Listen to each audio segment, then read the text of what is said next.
halkan waa masjidul bilaal ee magaalada Jowhar wali waxaa socda dhisida masjidka wuxuuna hadda maraya qaybta sare ee shubka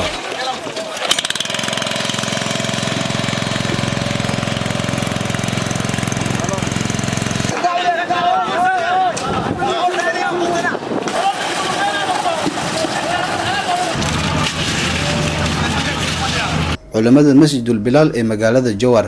ee dadka muxsiniinta dunida iyo dacaladeeda meel walba ka joogan ay ka codsadeen inay ka qayb qaataan dhisida masjidka oo hadda maraya qaybta sare ee shubka waxaana jira dad alle dartiisa xoogooda ugu sadaqaysanaya dhisida masjidul bilaal ee magaalada Jowhar alxamdulillah hoos ilaa saqafka koro ilaahay waana soo gaarsiiyay waa la xiray waa la shubay shubkii maanta labaad waaye marka insha Allah taala dabaqii labaad ayaan rabnaa marka qof kasta oo wax ka geystay gacan ka geystay ilaahay subhanahu wa taala abaalkooda jannatul firdaws Allah ugu dhigo jasadooda ilaahay ha barakeeyo awlaada ilaahay ha u barakeeyo ilaahay ha xifdiyo labadooda waalidna dambigooda Allah u dhaafo ilaahay waxaan weydiisanaynaa ayagana intay nool yihiin adduunyada nimcaha ku noolaadaan aakhirana janna ilaahay ha siiyo waxa waa runtii gacan furan oo wanaagsan oo muxsiniina ka qayb galay haddana waxaan rabnaa in inta dhiman nala dhameystiro waxa u baahan masaajidka oo u baahan yahay baahidiisa hadda waxay tahay waa biraha waaye oo ma aragtay fayratundiina loo yaqaano waa bacaad waa jaay waa blokeeti oo markaan dhisidii hoose la gali rabo waa ma aragtay shamiito marka waana waxa kama marna ayagana shaqaalaha haddaan lacag la siinin waxa waaye bacaad kaligiis ma dhismaayo ama bir ama shamiito ma dhismayso marka dadka muxsiniinta ah oo gudaha iyo dibadda joogo waxaan ka codsanaynaa in masjidul bilaal oo runtii waayahan si gacan furan oo dah furan loo gacan siiyay ilaahay dartiis loo dhisay inuu u baahan yahay in la dhameystiro waxaan ugu duceynaynaa dhammaantood in ilaahay subhanahu wa taala labadooda waalid afartii sii dhashay awlaadooda iyo ayagaba jisadooda inuu jannatul firdaws ilaahay ka dhigo kuluu washrabu hanii'an bima aslaftum في الأيام الخالية جنة مرهذا عنا فيه هذا عبا راشين كذا عنا كلب كذا عنا صلوا لنا الدبن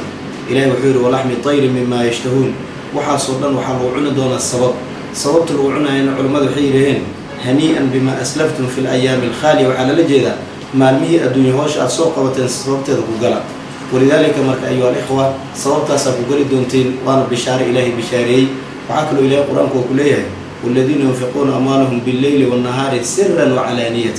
إلهي وحن أمانه وأمان الأبوه إلهي وحن أمانه ليه كو هبين إيمانه تنظر بحيه سرا سقر سودية وعلانية سرا على الجد هبين كيف بعناية خلافنا إننا نقصوا عن سقد الدحل أي لهم بيت إله اللي قدروا وعلانية مالنتين ضدنا وصول ديبان إيا حفيزكنا وروكينا إلهي وحير كواس وأمانه ليه أمان تاس مركدتك إلهي أمان الله قدريو أمان قود الله قدوره أولاد الله قدوره سقف كي جنة أي الإله وبريه وصادق تمر بمداف يا رحمة الله حديثك أهل جنة جنة صوب العير الأجي عيرك يدلك أولاد يردك إلهي سبحانه وتعالى كعب صدق والذين كانوا ينفقون مال كارب بحشية خير كارب في السراء والضرائب قرية وصلوا بحيه وأنا مرك إن شاء الله تعالى أنكم فادي سنه حان سجى قبري يا كوري يا معنا قيامه يا علاس أن سجى مجدي سي أنا مرك إن ماشي ببدبانه مالك واحد ببدبانه وقبر واحد بمدرس لقد ولد مسدد كيف تقطع بحي بلاي دفاع على عمر زيادة عبادة إلى سبحانه وتعالى وبلايا واستغضب بالنار إن شاء الله تعالى أنا كاسكود فايسن قر الدنيا قر آخر أم باخن إلى هوسي آمين أنت جورك كأسلاد إلهي يا أفضلي آمين أنت جورك كأسلاد إله أفضلي آمين أنت حنون هاين إله كقاد آمين أنت حنون هاين إله كقاد آمين أنت وسواس قناص خلب جود إلهي كلنا إله كبعي آمين إله أنت وسواس قناص عبده هرد الآن كل عدي إله كبعي آمين إله هرد التام إله سي آمين هرد التام إله سي آمين هرد التام إله سي آمين أنت جور هاي سنة إله جور سي آمين جور حلال والله يبنا إله سي آمين إله نن ناق وحيه بجبر يجيسي أنت هاي سنة أو معركة إنه أو جور هاي سنة إله جور حلال سي آمين يوسف محمد أحمد بولشي تي في مجلة الجوار